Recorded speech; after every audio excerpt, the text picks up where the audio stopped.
call this meeting of the County Commissioners to order. If we could all rise for the Pledge of Allegiance. I pledge allegiance to the flag of the United States of America and to the republic for which it stands, one nation, under God, indivisible, with liberty and justice for all. And if we could remain standing for just a moment of silence. We had an employee, Ms. Shallon Bolden, whose father unexpectedly passed away a couple days ago. We'd like to keep that family in our prayers.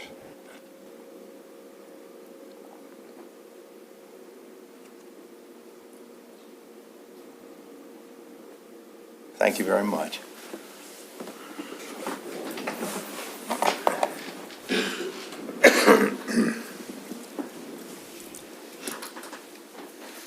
As you see on our agenda, we had the opportunity to tour the Choptank Mobile Health Unit right outside of our door this morning. Time,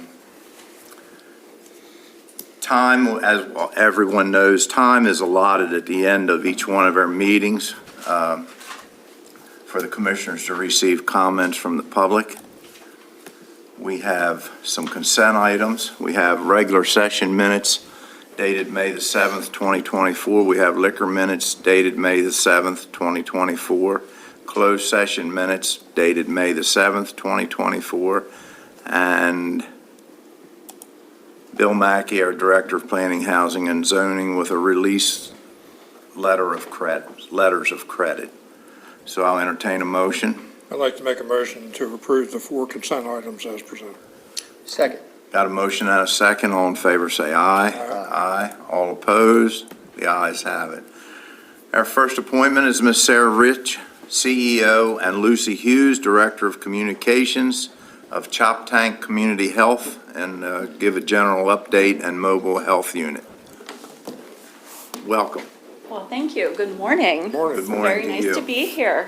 Like you mentioned, I'm Sarah Rich, and I'm the CEO at Choptank Community Health. Lucy Hughes is with me, our Director of Communications, of course, and I am here today to provide an update of what we've been doing here in Kent County. So I'm going to start off with the mobile health unit. Thank you for coming out to take a look at that. We're quite proud of what we've been able to accomplish with that mobile unit. We actually have 3 mobile units that are providing services across the shore, and the mobile unit you saw here today is affectionately known as Mobile Health Unit number 3, and that one is designated for Kent County residents. So I want to thank our Chestertown Council Ward 2 member, Tom Hers, our mayor of Chestertown, David Foster, and our police chief, Ron Dixon, because they have been great partners in providing space for the mobile health unit. So if you drive by the Chestertown Police Department, likely you will see Mobile Health Unit 3 parked there and charging up when we are not having it out in service. So really appreciate that partnership. So the unit is out and about. The real purpose of it is to take it to where people are, take it to where people maybe have challenges in accessing healthcare. So we have our office here in Chestertown, which I'll talk about in a few minutes, but this just adds another access point. So today the unit does go to Millington and to Galena, providing both medical and behavioral health services, including medication-assisted treatment. We also are using that mobile health unit to visit all of the schools in Kent County to provide school-based dental services. And school-based dental services include a dental cleaning, fluoride varnish, and dental sealant. So really about preventing tooth decay in the future and providing education as well. So again, those units really help us to meet patients where they are. I also wanted to mention another partnership that is new for us with the Kent County Public Library. We have been working with the Chestertown branch and North County branches to help expand access to behavioral health for residents. So patients can make appointments with Choptank Health, our Chestertown office, and they can go to the library and utilize an iPad to connect virtually with a behavioral health provider. The library does have a safe private space for patients to utilize. They're actually called a cubicle study pod. And so they're connecting with their Choptank provider through that partnership and those iPads. When they're done with their appointment, they just turn it back in at the library, and other patients can use it from there. So it's really exciting to be able to think about different ways that we can provide that access to care that is needed. I wanted to also highlight for you, we have school-based health centers, and we are celebrating 25 years of providing care in the schools across the Midshore. We have 18 of those school-based health centers across 4 counties, and we took care of more than 5,800 students and about 13,000 visits in the last school year. So we are very proud and thankful to partner with the Kent County Public Schools and Dr. Couch for all of their support. This fall, our school-based health center in Rock Hall did transition to a community-based health center. So we see students there, we see staff there, but now we're open on Mondays and Thursdays for the community to access services, because we know, again, some people may have challenges in getting to Chestertown to our office. So again, how do we go out across Kent County? So for that expansion, I really wanted to thank the principal there, Principal Spiro, and certainly Dr. Couch has been so supportive of that as well.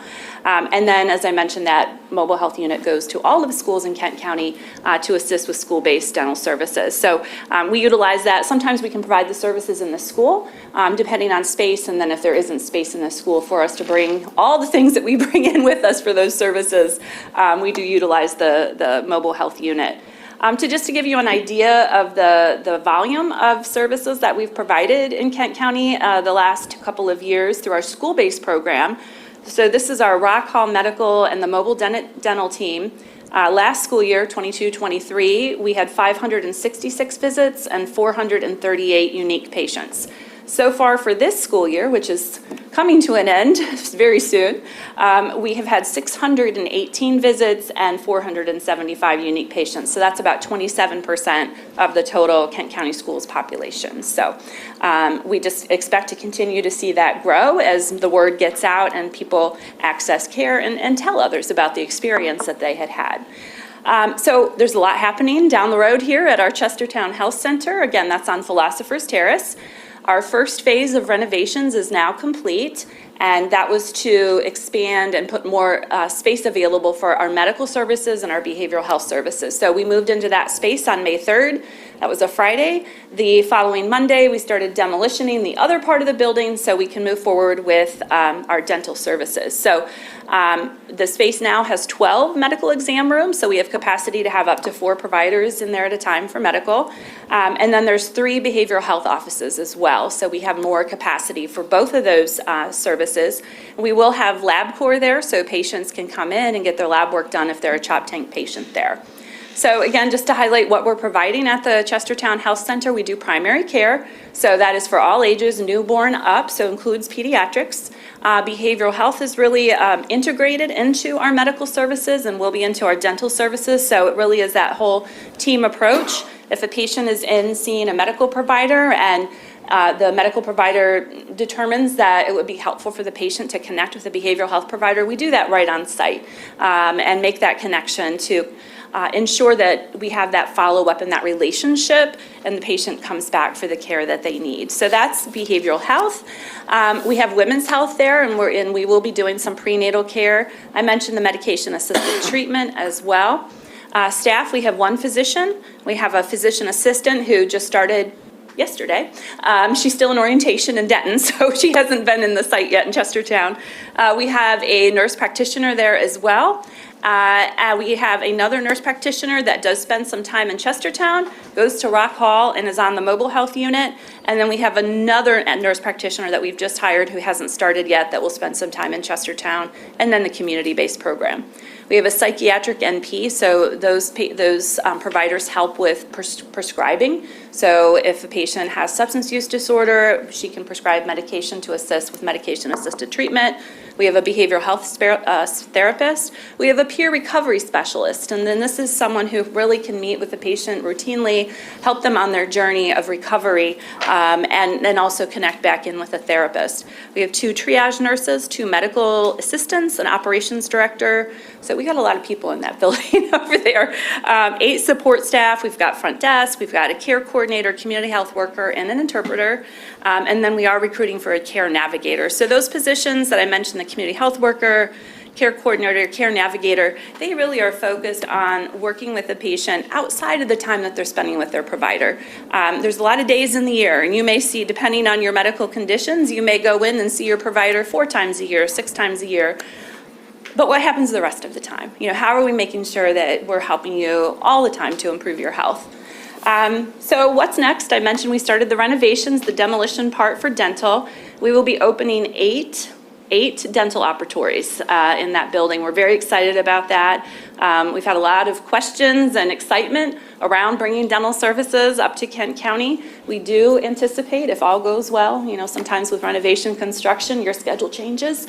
But right now, we're looking at opening the dental center in late fall.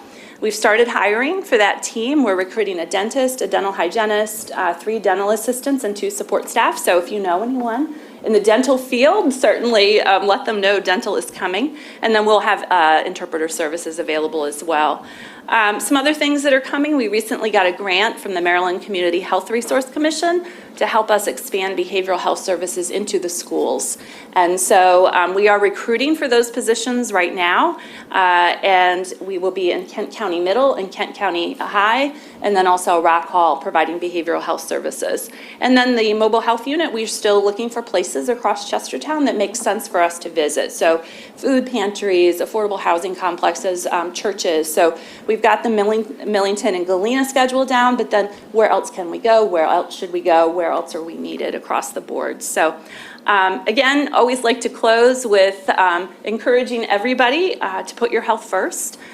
Make your annual appointments, especially if you have chronic health conditions. You want to go ahead, you want to make sure you're taking care of yourself. We are welcoming new patients at Chop Tank, and soon we'll be welcoming new dental patients in the future. And then really help us spread the word, help share what we're doing here in Chestertown and Kent County so we can assist as many people who need us across the board. So again, we are so excited to be here in Kent County with our expansion this way and look forward to continuing to provide access to care for the residents here. So, that's it. Very nice. We're very excited to have you in Kent Absolutely. County as well, and it sounds like it's going extremely well. And I know I asked you when we visited the bus out there and had a few questions. It seemed that people know about it, they're utilizing all that you offer. I mean, I think raising awareness all the time is a good thing. So sharing it out and about is important, but it is being utilized, absolutely. Very good, Yeah. very good. Well, good luck to you. Thank you. And anything we may be able to help with in the future going forward, please feel free to give us a buzz. Well, thank you. Yes. Thank you for your support, and thanks for taking a look at that mobile unit. Well, it's very nice. It looks great, and I'm sure it's going to help a lot of people. Yeah, so. absolutely. Thank you. Thank you, you. Dave, for your work.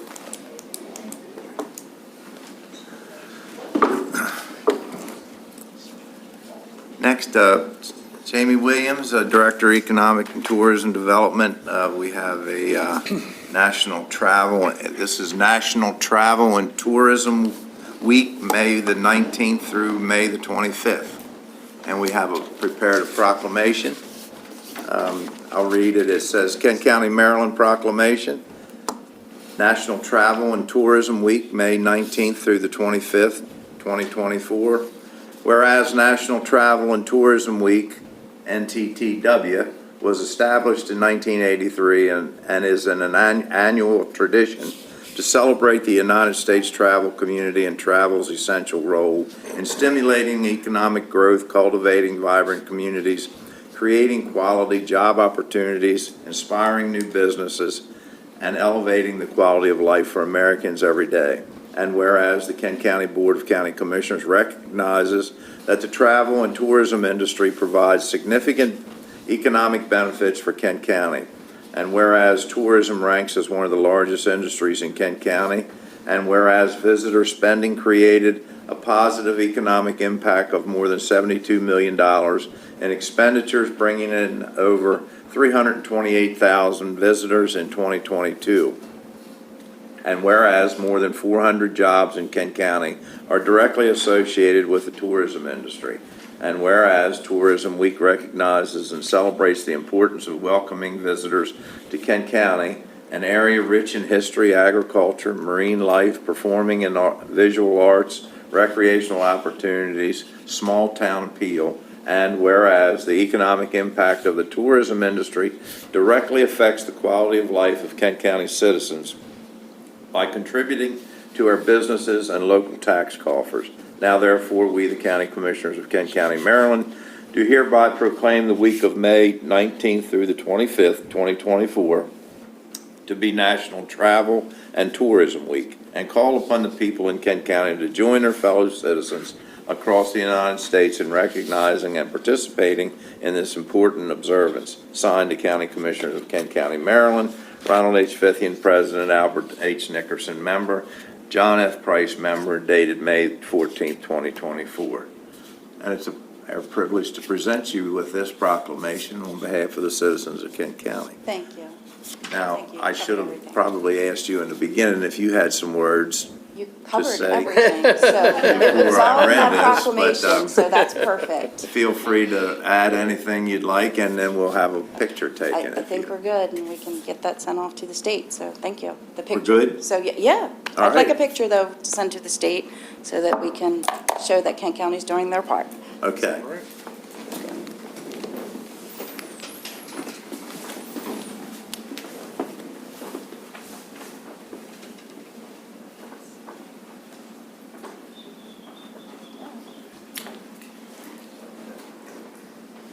I guess I don't, short enough, I don't have to. Now you're on.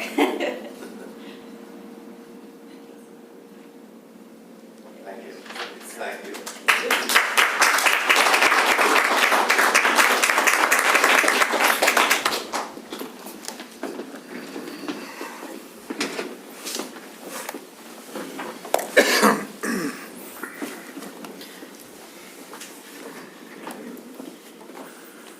And we have Jamie Williams, Director, Economic and Tourism Development. This is our department head, and she is here, Economic Development Administration Tourism Grant for iHeartMedia. So just a little background. On February 27th, the Commissioners authorized the County Administrator to sign the Office of Tourism Development Economic Development Administration Grant Agreement, because the person who took the training had to sign the grant agreement, and that was returned to the Office of Tourism for execution. Once we received the executed copy back, we began obtaining proposals and insertion orders for the media outlets targeted in the grant that matched the geographic areas identified by the Maryland Office of Tourism Development. The purchase order requisition is for $34,300. And that includes FY24 and FY25, but requires Commissioners' approval and signature because it's above the $25,000 threshold. Did I get that right? iHeartMedia was chosen based on the cost, but also the mix of promotions that they offered. They offered digital, targeted audio, influencer endorsements, and bonus spots, and the amount of impressions were also considered. The other thing is our experience in working with iHeartMedia previously as well, last year when we got the large grant through the ARPA funding. So we are requesting approval and signature for that.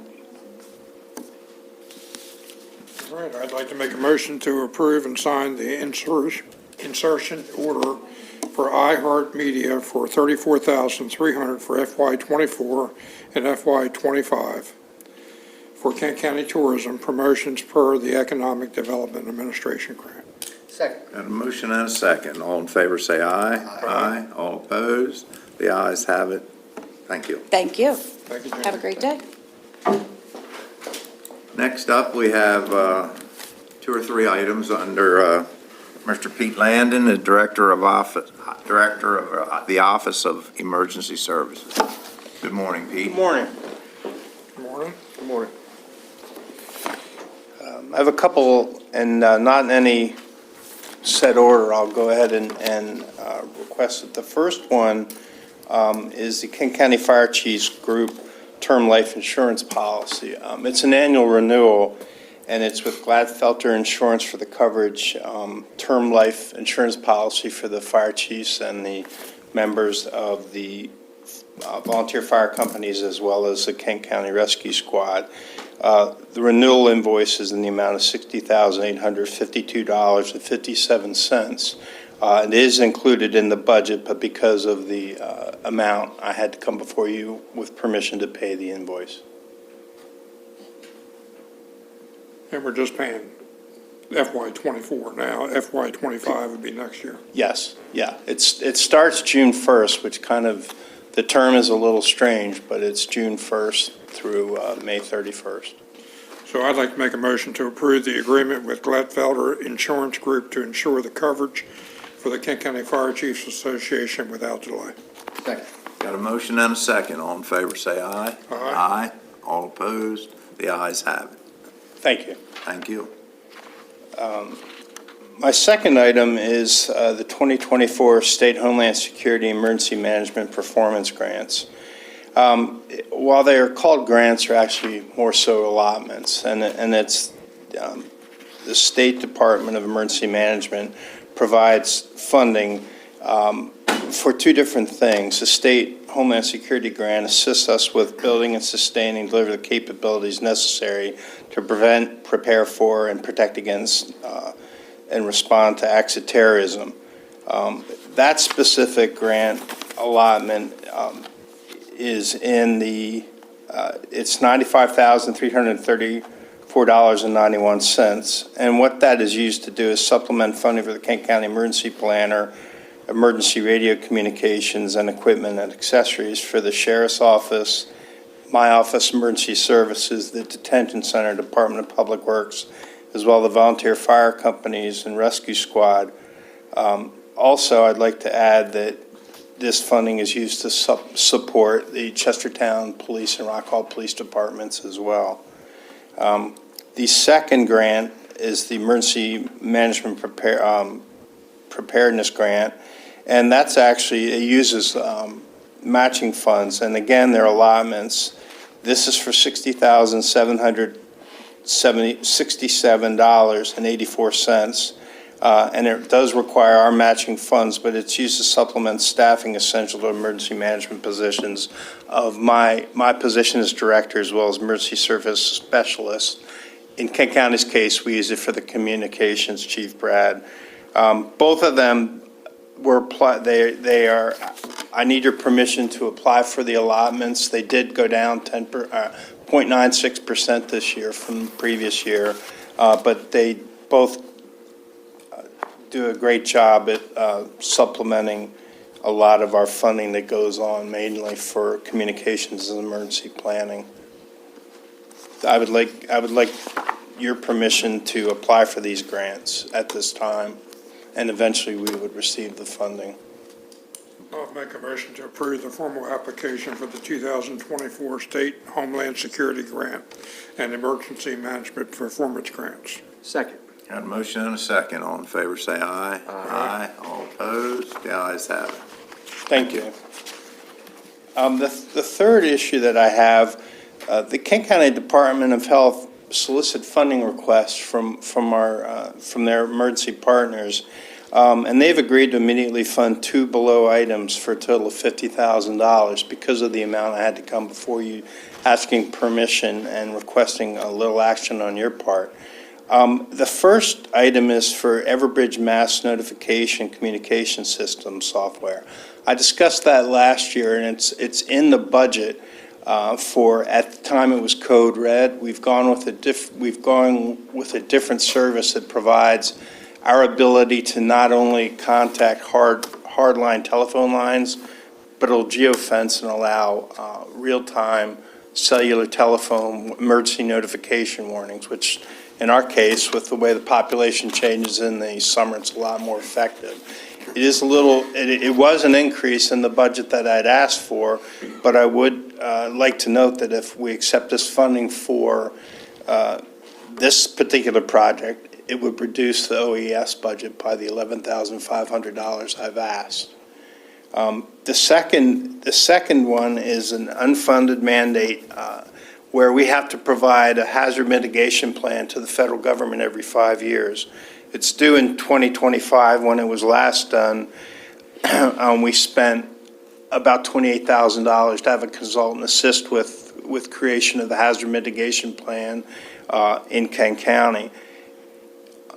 We've applied for grant funding, but in the event that doesn't come in, the health department has allowed us to utilize $36,000 to pay for that grant, which would again It's an unfunded federal mandate that Kent County would have to come up with if we didn't receive the grant funding. So it's kind of a contingency plan.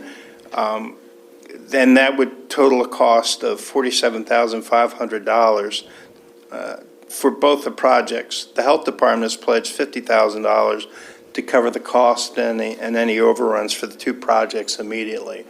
Again, the best part about that is it's essentially saving Kent County government and essentially my department $50,000 worth of funding that we would use to keep going.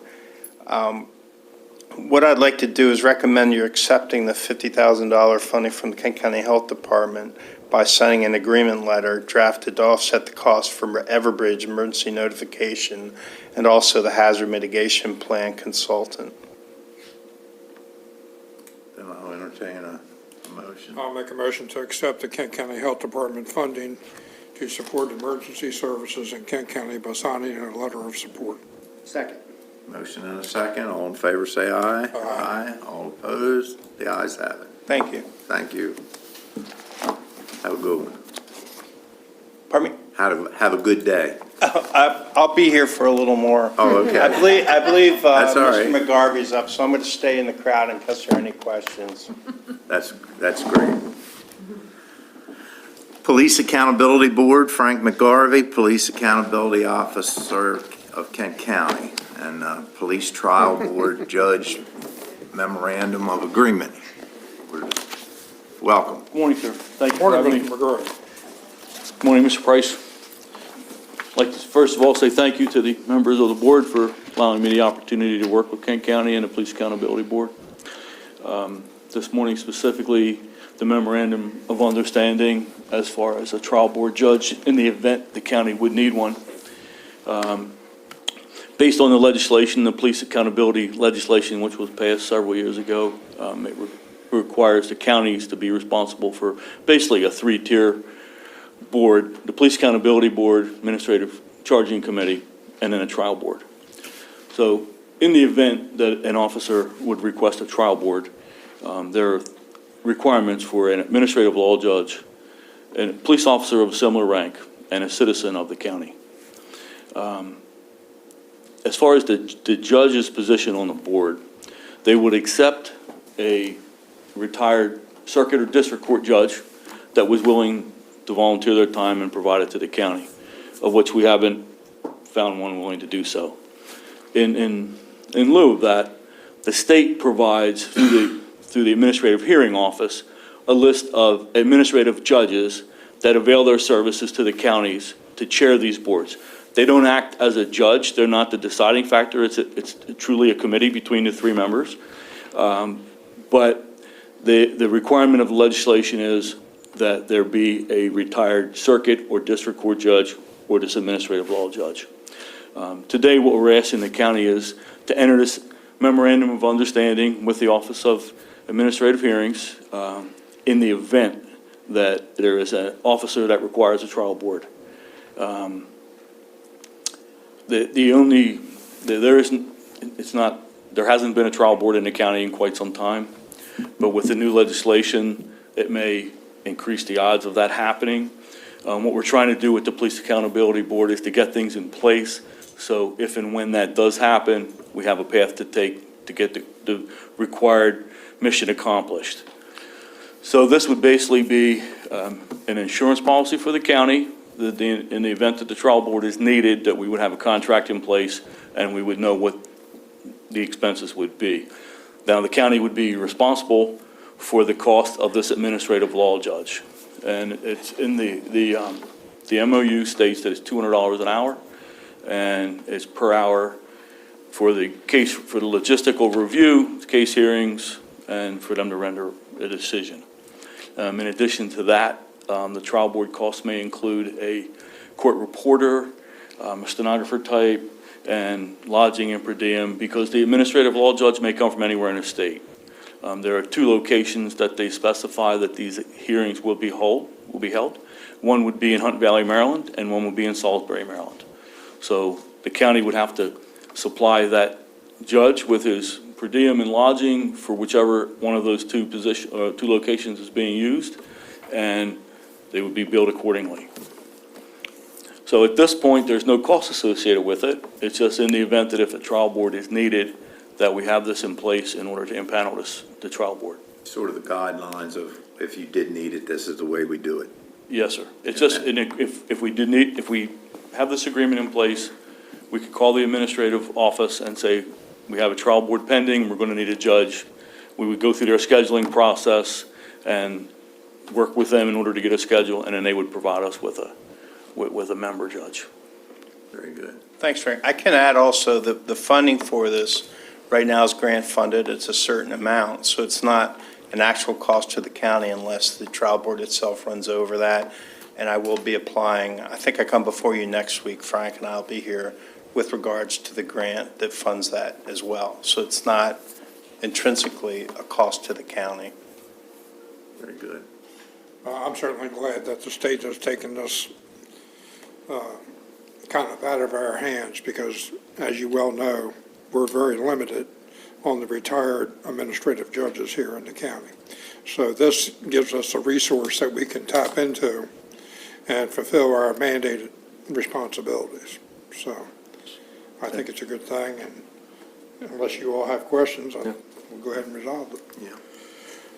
I'd like to make a motion to sign the memorandum of agreement with the Office of the Administrative Hearings to provide an administrative judge to preside over Kent County Police trial boards if necessary. Second. Got a motion and a second. All in favor, say aye. Aye. All opposed? The ayes have it. Thank you. Thank you. Thank you, gentlemen. Thank you both. Mr. Bill Mackey is the Director of Planning, Housing, and Zoning, and here today to talk about 2024 annexation of the American Legion property by the town of Betterton. Yes, sir. Good morning to you. Good morning. Morning. The item before you is request to approve a zoning waiver for this particular annexation. That's generally the county's role in these circumstances. The town of Betterton is looking to annex the American Legion facility, which is right on the town's border, in order to go through a process to make it eligible for a grant. My understanding is that the American Legion building needs a new roof, and the town could be eligible for a grant if that were a part of their sustainable community and in the priority funding area. And in order for those things to happen, it needs to be annexed into the town. So your planning commission did review it and recommended approval. And we recently, actually I think it was yesterday, thank you, County Clerk, added a letter to your packet from MDP, and they had also said that they felt the zoning waiver would be necessary in order for the town to select a zoning that was appropriate for the property.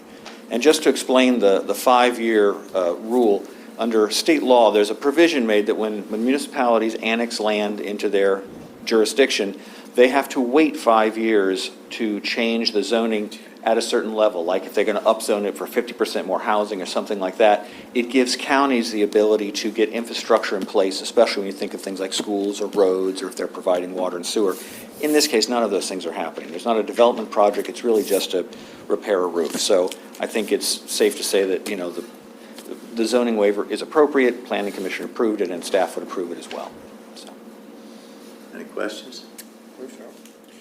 I'd like to make a motion to approve the annexation as proposed and to grant a 5-year zoning waiver to the town of Betterton. Second. Got a motion and a second. All in favor, say aye. Aye. All opposed? The ayes have it. Thank you And very Bill, much. while you're here, Yes, one sir. other issue that I spoke to you about a little bit earlier. There's a piece of property that an individual family is looking at up in the Massey area to put these storage rental spaces, Store and lock. store and locks on this 2.9 acres of land. And I think they had contacted your office, and like in a lot of areas of our planning and zoning, the things that are allowed in, this is industrial zoned land, so you're allowed to put almost anything, but these store and locks are not specifically listed because obviously you couldn't list everything that's allowed to go there. The book would be that thick probably. But anyhow, I think when they approached you, or your office, I'll put it that way, they were told that this is not specifically stated that it is allowed in this industrial zone land, and that they may have to come before us to make it, to say that that's okay. Now, is that done in the form of a text amendment? Yes, sir. So it would be, we could do the text, we could sign up for the text to do the, sponsor the text amendment, or the applicant can sponsor the text amendment. Yes, sir. Yep, both options. I just wanted to know what the process is, and is there any, do you have a reason why this shouldn't be allowed in this? Not that comes to mind. I mean, the one thing is we'll want to add it to Employment Center as well, because this will eventually become Employment Center when we merge the two zoning districts. So we'll just want to make sure that in the future it's in the right place, so we can do both. If that makes Okay. sense. We're merging some zoning districts, so it won't be an I zone anymore. It'll all be Employment Center. So we'll just need to make sure that I think we call it mini self-storage, that self-storage is allowed in those districts. So that could be a text amendment. That can be sponsored by you all, or the applicant can apply and we move it forward. So, If we chose to let the applicant apply, would they come and sit with you? They would go to you first? Yes. And you would put this together? And it starts at the Planning Commission in that case, Gotcha. So we could start the process soon? whenever they apply. Right. Okay. Just wanted some Yeah, clarification. no, that's a good question. They called me about, I got a phone call from them, and I said, I'll look into it. Because obviously, if it wasn't going to be allowed in any way, then they probably weren't going to buy the piece of property. Right. They're buying it for that specific use. Right. Okay, All thank right. you. Thank you very much. Thanks, Bill. Thank you, gentlemen.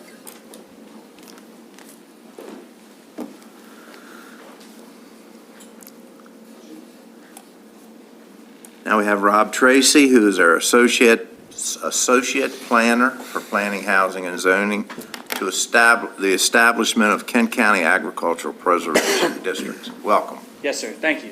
Thank My you. My name is Rob Tracy. I'm an associate planner with the Department of Planning, and as associate planner with the department, I also manage the MALF program, which is the Maryland Agricultural Land Preservation Foundation. I'm here before you today to ask for the the scheduling of a public hearing for the 5 agricultural preservation districts. These districts have been reviewed by the Kent County Agricultural Preservation Advisory Board. They sent a favorable recommendation to the Planning Commission.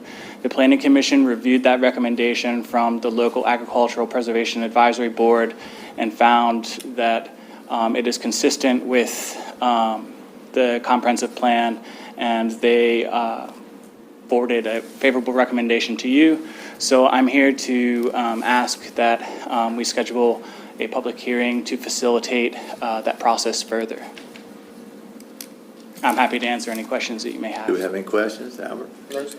John? Do you want to form a motion, or? Yeah, I assume so, yeah. I'd like to make a motion that we schedule a public hearing to review the 5 agricultural preservation district applications. Second. Got a motion and a second. All in favor, say aye. Aye. All opposed? The ayes have it. Thank you. Thank you. Thank you. Dan Mattson, Director of Public Works.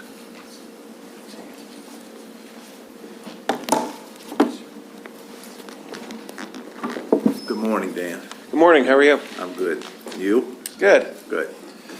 I have a few items on today's agenda. The first of which, though, there is some mistakes, and I'll respectfully ask that it be removed from the agenda in the sense that there's no action or motions needed at this time. For a little context on that one, a resident, Mr. Laubach, is requesting the transfer of a sewer allocation.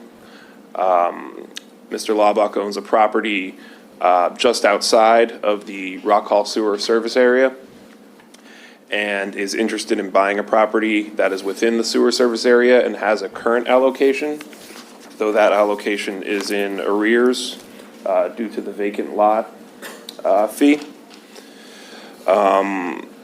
At this point, we recommend a meeting between Public Works and Mr. Laubach to fully explain the comprehensive plan amendment process. An amendment will be needed to complete the requested transfer for this property.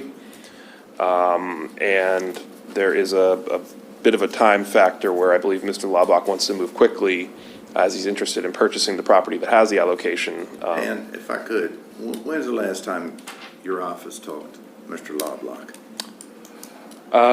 Because it was dated March 15th or something. I saw some correspondence or something. I spoke to Mr. Loblock 3 weeks ago.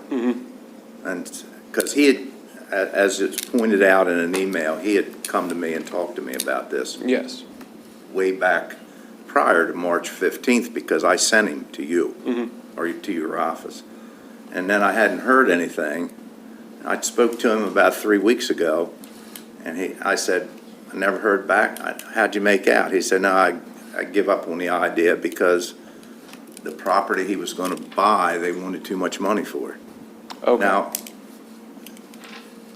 I don't know, if you haven't talked to him since March the 15th, Sure. if that's the last time you spoke to him, maybe he didn't come back and tell you, but that's what he told me. Okay. Well, we will engage Mr. Laubach if Check there with is him still again. interest. Yes. Check with him again, and if I'm wrong or misunderstood him, then you can come back in. Sure. Yeah, and there certainly was some time here. I needed to familiarize myself with the procedure for the amendment to the Because when I read comprehensive that, it took me by surprise because the last conversation I had with him, he wasn't interested in doing this because the owner of that lot, the price was going to be out of his reach. plan. Understood. Okay. Okay, Yep. So we're going to table this for now. I'd Yes. table it for now, yeah. The second item is a little more straightforward. It is a sewer allocation request. We have reviewed the comprehensive plan and the mapping and find that there is adequate capacity for the allocation requested with an allocation fee of $11,800. And therefore, we request approval of this allocation. Any questions? Then I'll entertain a motion. I'll make a motion to approve one sewer allocation for a single-family residence to occupy a single lot combining parcel 759 and 761 on tax map 35B, conditional on payment of the allocation fee and approval of the public works agreement. Second. Got a motion and a second. All in favor, say aye. Aye. All opposed? The ayes have it. Great. And then the next item I have is in relation to FY25 vehicle purchase, specifically for the Office of Emergency Services. While we are actively finalizing the proposed replacements and associated costs with Enterprise, they brought to our attention that there are a limited supply of vehicles, specifically 2024 Chevy Tahoes, that are currently available. Pete can speak to the typical duration, but I understand it to be over a year from the time of order till we typically receive this type of vehicle fully outfitted with aftermarket. Given that there is a current supply of the vehicles, if this item were approved, we would expect that within the next month, these would be transported for aftermarket outfitting and able to be delivered to the county for use late summer of this year. So in light of that, I note that because of the delivery date, that no payments towards the vehicles would occur until FY25 had already begun. But this would significantly reduce the total time between order and delivery because of the current stock. So we are requesting that these vehicles, the purchase of these vehicles be approved today. Each vehicle has a cost of just under $78,700, including all aftermarket. And each would come with a monthly payment of $1,292.86. Any questions? I think I've had conversations with Director Landon and also Sheriff Hickman. Public safety vehicles have always been tough to get delivered on time. Has there been any conversation with Sheriff Hickman at this point regarding his vehicles that he's asking for? There has, I need the quote for those vehicles from Enterprise, so I could potentially be bringing that next week. Okay. This has to do with the FY '25 budget. I mean, I think they're currently still in the budget at this point. So I guess, what do you all want to do? It's two vehicles for paramedic vehicles, I'm assuming, for. The oddity here is that we're requesting basically approval of an FY '25 budget a little bit earlier than the full budget being That we have already. adopted. That we have in the budget. We don't have a signed or ratified budget right now, but Correct. these vehicles are in. Tentatively slated to be replaced. Right. I don't have a problem with it. I I think it's necessary. Right. Then if there's no questions, I'll entertain a motion. I'll make a motion to approve the order of two 2024 Chevy Tahoes per the submitted quotes. Dan, well, you can go ahead and vote on that, then I'll go. Second. Got a motion and a second. All in favor, say aye. Aye. Aye. All opposed? The ayes have it. I would ask that you work with Sheriff Hickman and bring his request to us next week so we can get that resolved too, because he faces the same issue that Director Landon faces in obtaining those vehicles Yes, sir. in a timely fashion. Okay. I know he's asking for 5, but I think after talking with him, he could probably get by with 4, so. Okay. Note that. And Okay, again, that's pending the approval of my, colleagues, of course. so. And per the meeting last week, I know it was requested that we have a comprehensive project update the last meeting of the month. So I will certainly accommodate that in 2 weeks. As an interim, I can offer that the Clark Road project has been completed. And the Betterton Pier repair, work was begun yesterday, and is anticipated to be completed today, from the fire that occurred last year. Bogle's Landing is anticipated within the next 2 weeks to, begin and be completed. It's a short work for the repair at that pier as well. Happy to answer any other questions at this time, or, can provide further update as needed. But that concludes the items for Public Works on the agenda today. Our contractual employee that's going to be working on some of our, have they started yet? Has he started yet? Yes, he started May 1st. Very good. The Office of Emergency Service, the new EMS building, where are we at with that? Yes, that, I had hoped to have that bid package finalized and on the street by now. I anticipate that no later than the end of next week, it will be on the street, and I can certainly provide a packet to you all as well when it goes live. Do we have to wait to do a site review or plan or? We do have a site plan in conceptual level, and the nature of the contract being design build. The specifics of that will be prepared by the winning bidder. So we have in concept the building layout, rough grading of the site, stormwater management areas identified, utility locations, but committing that and getting the permits and approvals will be on the design build contractor. Approximate timeline, I'm kind of putting you on the spot here, but approximate timeline on actually putting the shovel on the ground and completion? I would be much more comfortable answering that in a weekly report at the end of this week. If I could just How sketch long that will we out. advertise it? We could start there a little bit, probably. Is Yeah. that 2 week, 3 week? 45 to 60 days. What's that? 45 to 60 days, given the complexity of the project, the number of subcontractors they'll need to pull in, at least one pre-bid meeting so that they can fully understand with an addendum of questions and answers. Given the complexity of the project, I feel 45 to 60 days would be an appropriate bid period. The build itself should be fairly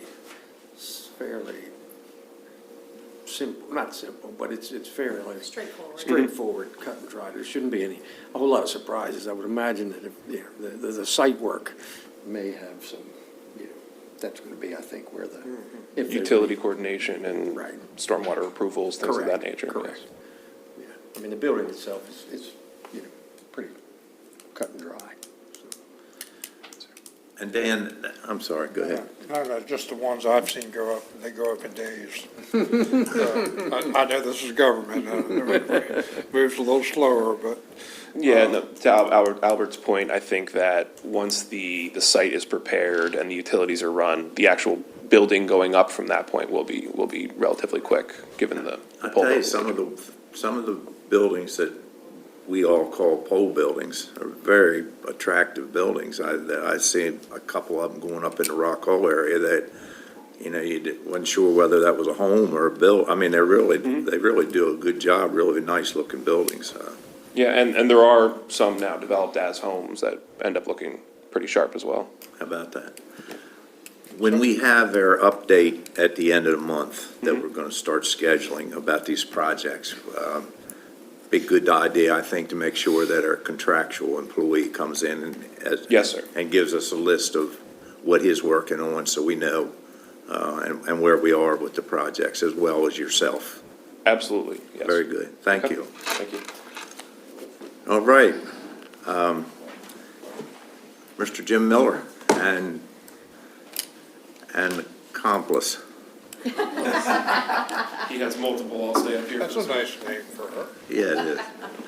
I brought the big, that. I brought the big guns for this, Jen and Dan. Good morning, y'all. We're here with one item for your consideration, and that's to approve a conditional offer of employment to the candidate that we have recommended for the position of Deputy Director of Public Works. I believe everybody has all the background information in front of them. The interview panel was the three of us. I was there for two of the three candidates. Jen and Dan saw all three of them. We then met, discussed all three candidates, and then met with Shelley to make our recommendation, and the recommended candidate is the one that you have before you this morning. We're here to answer any questions you might have. I just have a quick question for Dan. Yes, sir. This is the person you want? Yes, sir. Okay. That, That's all I need to hear. that was gonna be my question as well. But So- this is your right hand. Yes. Albert, you have anything? No, sir, you answered it, Dan. I'd like to make a motion to approve a conditional offer of employment to the recommended candidate. Second. Got a motion and a second. All in favor, say aye. Aye. Aye. All opposed? The ayes have it. Thank you, gentlemen. Thank you very much.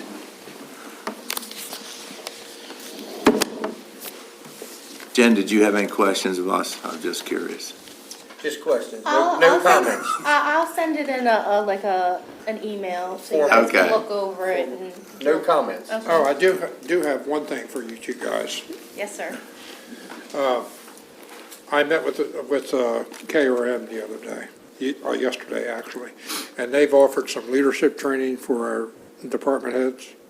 And I know that you have talked about this before, Jim. I suggest that maybe she reach out to either you or Jen to maybe coordinate any efforts on the leadership training.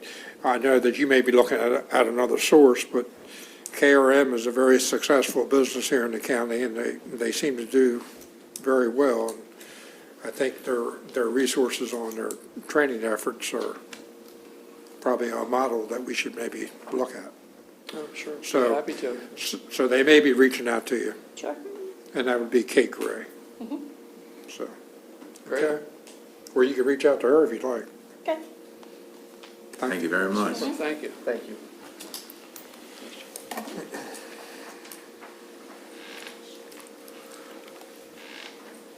Shelley? Okay, I'm going to keep it short and sweet today. I have one item for your consideration. Ms. Jennifer Heiser, the Assistant Director of Government Grants from Washington College, has reached out. They would like to apply for 2 different grants for their Innovation Hub.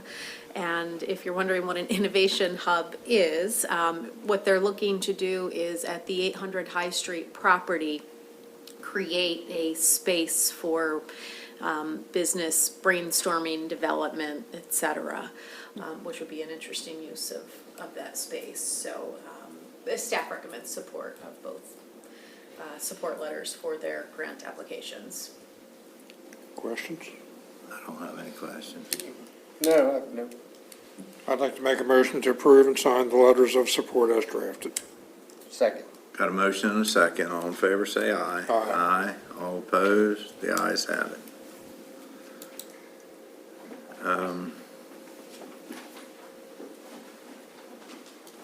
We have public comment, media review.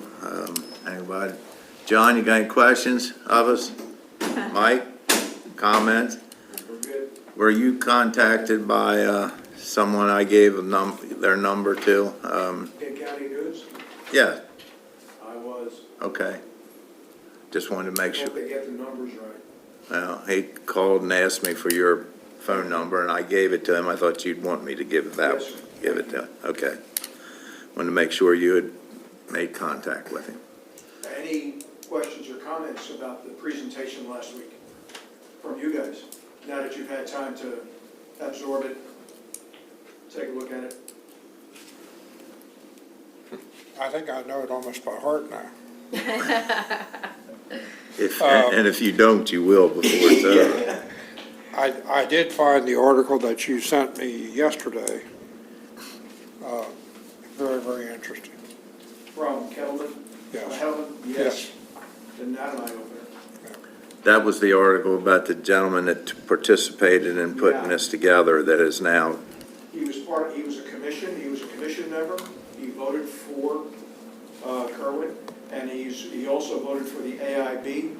Yet he has issues, but he still voted for it, as a lot of other people did at the time. It's amazing.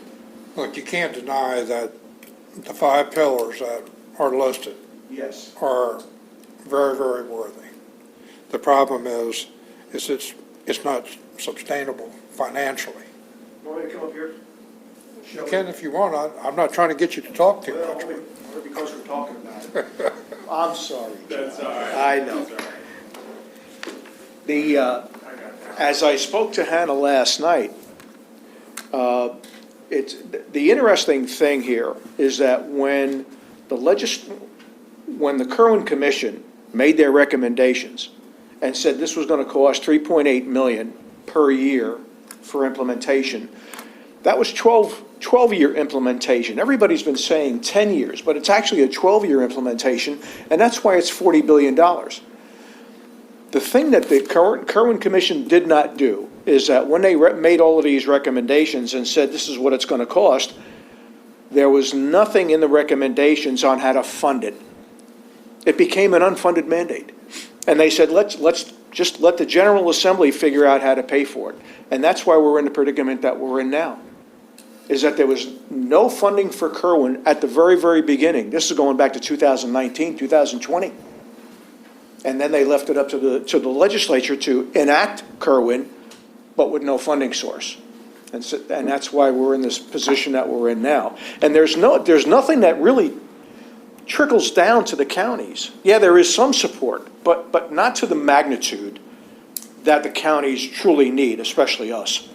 You know, it just falls on deaf ears there because they don't want to change the wealth formula. God forbid they should do that, you know. And here we are. Yeah. $43.7 million. thank you.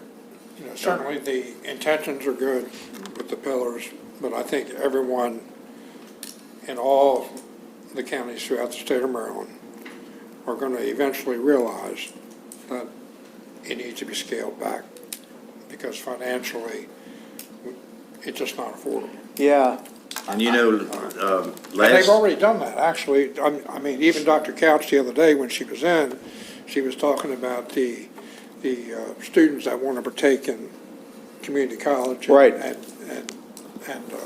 start their education a little earlier with Washington College or Chesapeake. And even the superintendents were able to adjust a little bit. Instead of allowing 3 courses to be taken, they now have limited two. to only 2. So it's starting to hit home. Yes. And I think people are starting to think a little deeper about this, which is, they should have done this a long time ago. yeah. And last summer at our MACO conference in Ocean City, this board of Kent County called for we scheduled a meeting and because we were talking about how it was going to affect us. So it was a pretty good turnout. But I bet you if you had that same meeting this summer, you'd have one hell of a turnout. Oh, yeah. Because Cecil, Prince George's, Hartford, you name it, they're all complaining. And, From Kent to Garrett, yeah. everybody in Yeah, between. right. They're No, all it's- looking at this thing. Yeah.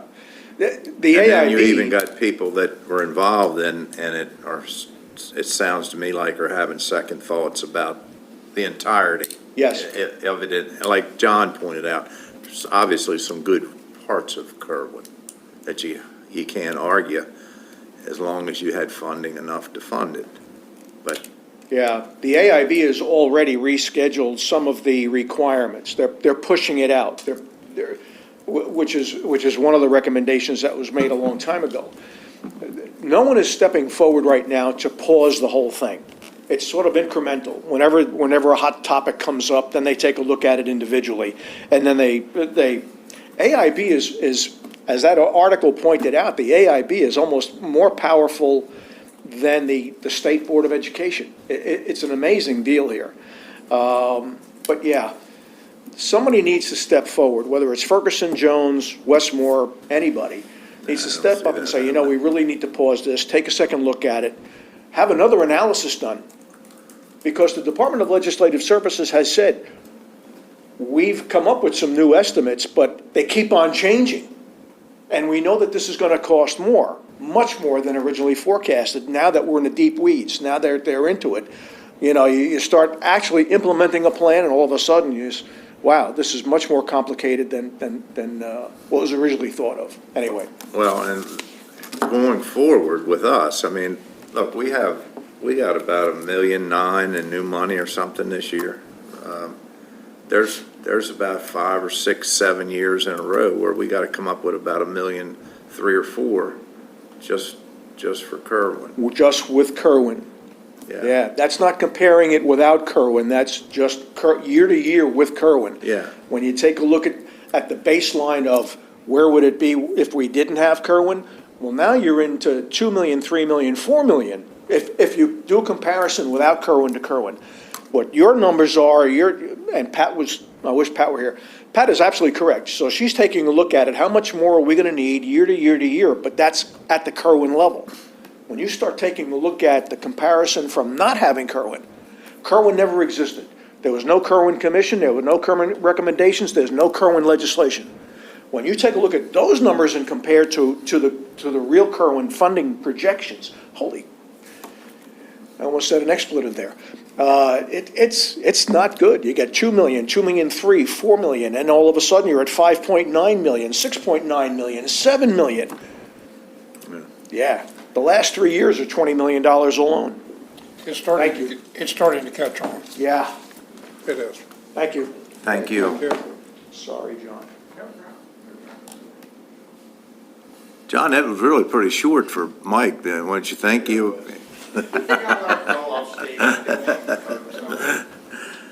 All right, then I guess I have, anybody else? That's it. Then I'll need a motion to adjourn. Motion to adjourn. Second.